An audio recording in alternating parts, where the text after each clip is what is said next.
Dictation 5 second बाद शुरू होगा। Ready start. अध्यक्ष महोदय, मैं कहना चाहता हूँ कि हर आदमी को यह अधिकार है कि जिसको वह चाहे डाक द्वारा मत भेज सके। ऐसा तो नहीं है कि सभी मत किसी एक अधिकारी के सामने ही इकट्ठा करके भेजे जाते हैं। जहां तक इस बिल का संबंध है वह ठीक है। वह प्रारंभ में ही आना चाहिए था और मैं इसका समर्थन करता हूँ। मैं इस सदन के माननीय सदस्यों से भी निवेदन करता हूँ कि इस बिल को पास कर दिया जाए। खेती में उन्नति न होने का कारण क्या है? उसका एक कारण यह है कि खेती से संबंधित जितने विभाग हैं उनमें आपस में समन्वय नहीं है। खेती के लिए अच्छी खाद की आवश्यकता है, पानी की आवश्यकता है, औजारों की आवश्यकता है और धन की आवश्यकता है। इन सारी चीजों के लिए अलग अलग विभाग हैं।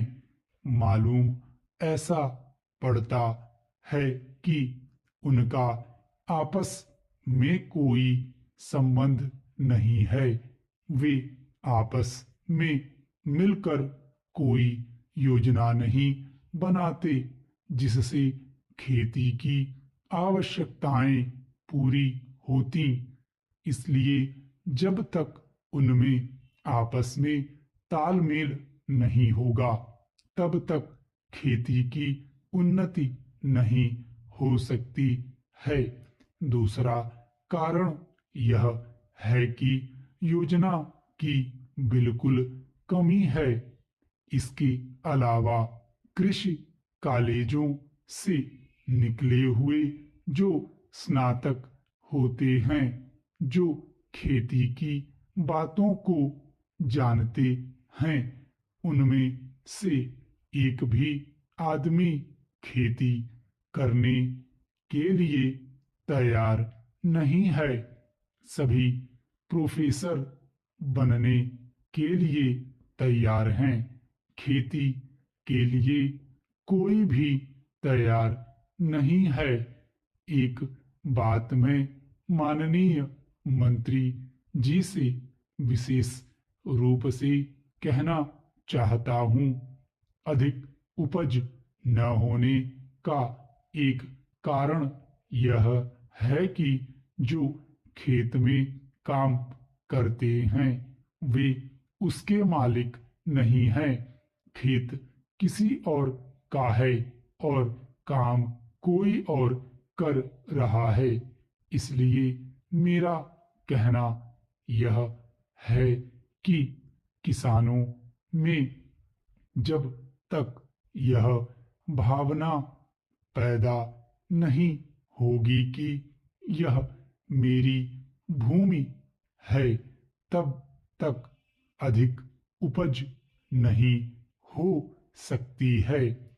इसके लिए आप जब तक भूमि सुधार नहीं करेंगे तब तक कोई बात बनने वाली नहीं है। दुर्भाग्य से इस देश में खेती करने वाले बहुत कम लोग ही भूमि के स्वामी हैं। खेती की उन्नति के मूल आधार हैं पानी, खाद, बीज, धन, उपज का उचित दाम और भूमि सुधार। इन सब की ओर कृषि मंत्रालय का ध्यान नहीं है। सरकार को प्रत्येक खेत को पानी और हर आदमी को काम देना सुनिश्चित करना चाहिए। स्टॉप।